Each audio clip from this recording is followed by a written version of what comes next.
주는 그리스도시요 살아계신 하나님의 아들이심을 고백합니다. 오늘도 우리의 삶은 하나님의 나라를 이루는 삶이 되어질 줄 믿습니다.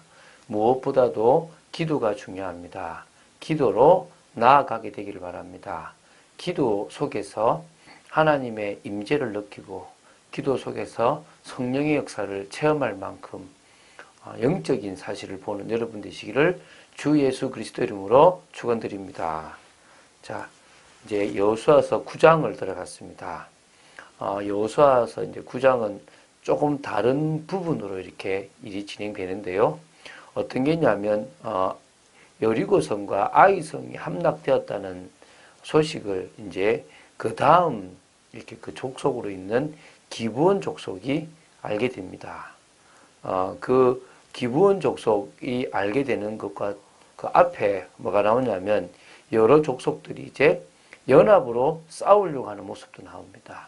연합으로 싸우려고 하는 모습도 있고 그 중에서 일부인 기브온 족속은 살기 위해서 화친을 이렇게 하러 가는 모습도 있습니다. 오늘은 그 내용들을 보면서 지금 이 이스라엘 군대가 이스라엘 백성들이 가는 모든 곳에 하나님이 함께 하시기 때문에 모든 사람들이 세상의 사람들이 벌벌벌 떨 수밖에 없다는 사실을 보게 되기 바랍니다.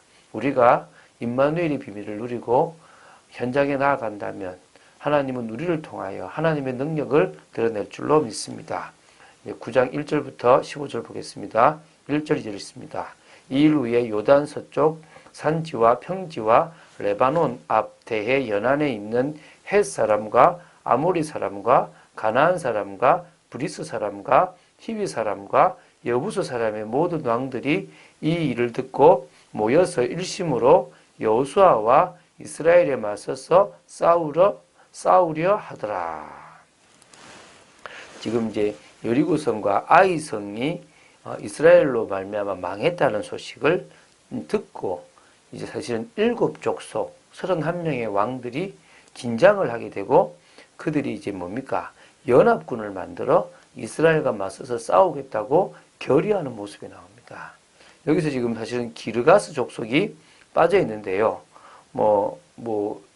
기르가스 족속이 여리고와 아이성의 사람들인지는 모르겠지만 어쨌든 그 족속 속에서 요 족속만 지금 빠져 있다고 볼 필요는 없고요. 다 거의 다 포함되어 있다고 보시면 될 줄로 믿습니다. 그렇게 생각하시면 됩니다.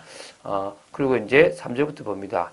기브온 주민들이 여호수아가 여리고와 아이에 행한 일을 듣고 꾀를 내어 사신의 모양을 꾸미되 헤어진 전대와 헤어지고 찢어져서 기운 가죽 포도주 부대를 나귀에 싣고 그 발에는 낡아서 기운 신을 신고 낡은 옷을 입고 다 마르고 곰팡이가 난 떡을 준비하고 그들이 길갈 진영으로 가서 여호수아에게 이르러 그와 이스라엘 사람들에게 이르되 우리는 먼 나라에서 왔나이다. 이제 우리와 조약을 맺읍시다 하니. 자, 지금 연합군들이 지금 한데 모여서 이제 뭐냐면 이스라엘과 싸우겠다라고 하는 그때에 저 싸움은 되지 않는다. 싸워봤자 죽는다라고 생각했던 족속이 바로 누구냐면 기브온 주민들입니다.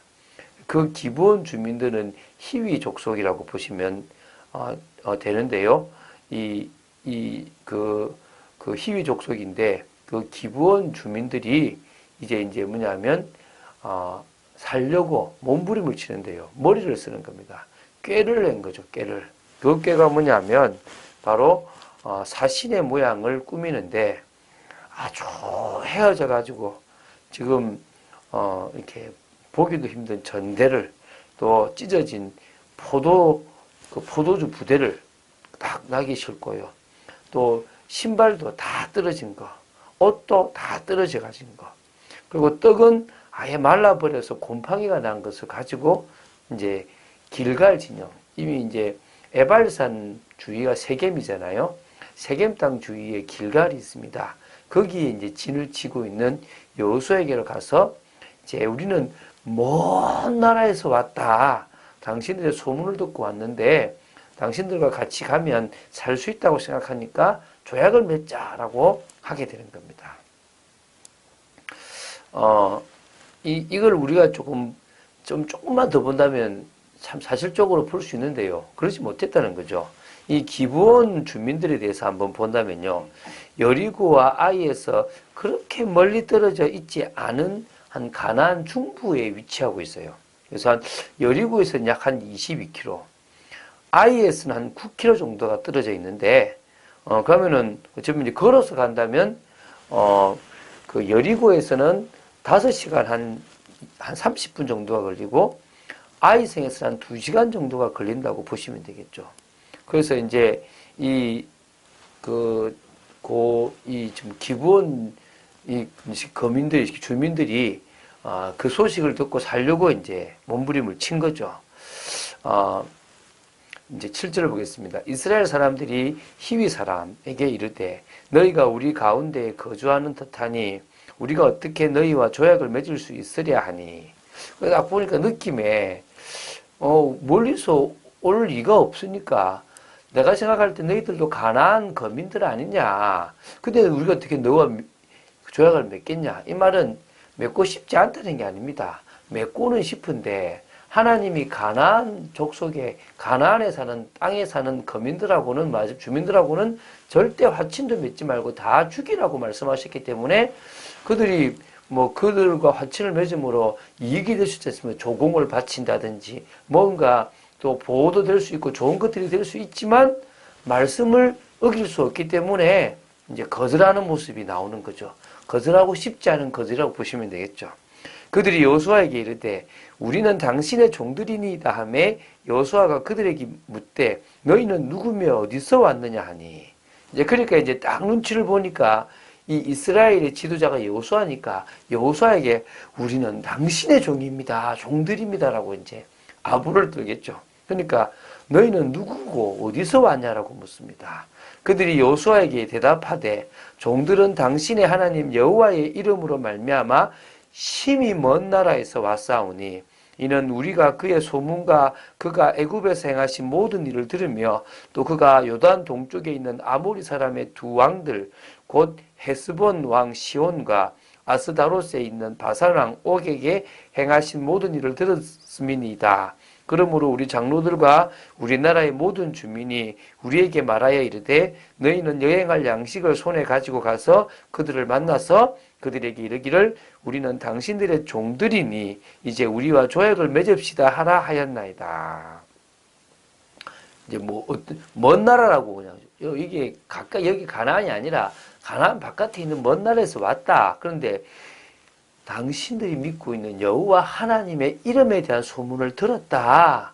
그분이 애굽에서 행하셨던 모든 것, 그분이 요단 동편에서 아모리 사람 두 왕 헤스본 왕 시온과 아스다롯에게 있는 바산 왕 옥에게 행했던 모든 것들 다 들었다. 대단한 하나님이라고 믿고 종들이 되려고 왔다라고 얘기를 하는 겁니다. 생각해 보십시오.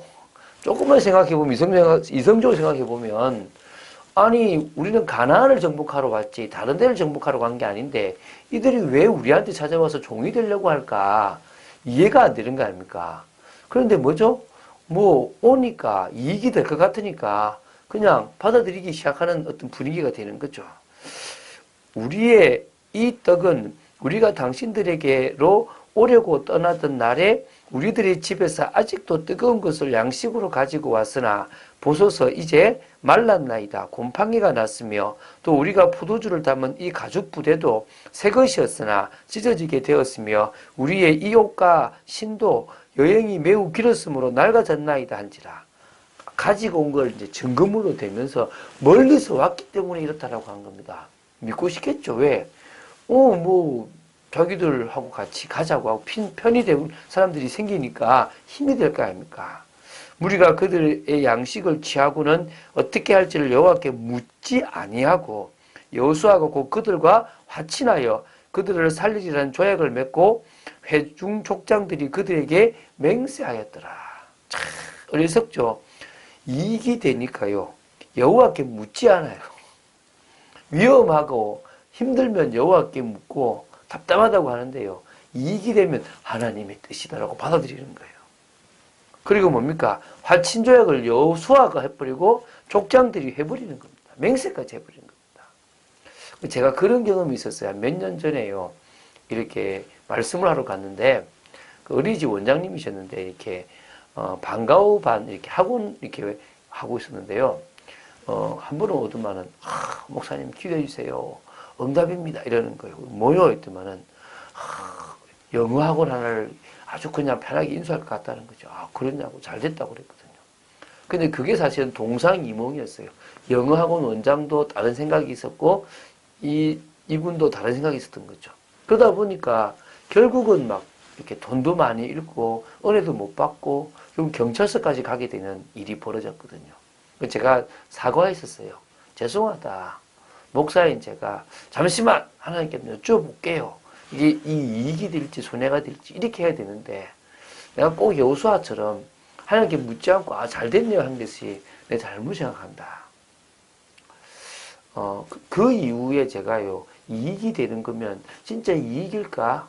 저게 우리한테 유익이 될까? 라는 생각들을 해보게 됩니다. 여러분 정말 하나님 앞에 질문하고 하나님이 원하지 원하지 않는 건지 한 번만 그 당시는 질문했으면 답을 주셨을 거 아닙니까? 우리가 그런 습관이 되어야 될 것이고 그런 삶이 될 줄 믿습니다. 그래서 우리는요 늘 주님이 뭘 원하실까를 생각하고 그 뜻을 향해 나아가는 여러분 되셔야 될 줄 믿습니다. 그래야 우리는 세상을 살리는 도전을 제대로 할 수 있습니다. 우리가 제대로 서지 못하고 제대로 응답 속에 있지 못하는데 어떻게 도전을 할 수 있겠습니까? 주님은 우리와 늘 함께 하시겠다고 했습니다. 우리를 통하여 교회의 축복을 누릴 줄로 믿습니다. 그 응답 속에 여러분 되시기를 주 예수 그리스도 이름으로 축원드립니다. 주는 그리스도시요 살아계신 하나님의 아들이심을 고백합니다. 우리가 은혜 속에 있으면 대항하려고 하는 자들도 있을 것이고 또 우리에게 와서 화친하며 우리를 이용하려고 하는 사람들도 있을 것입니다. 저희들에게 이익이 되든 이익이 되지 않든 주님이 원하시는 방향을 향해 갈 수 있고 늘 주님께 질문하며 하나님이 원하시는 것을 따라갈 수 있는 기도의 사람이 되게 하여 주시옵소서. 참 응답받기를 간절히 소원합니다. 주 예수 그리스도 이름으로 기도드립니다. 아멘.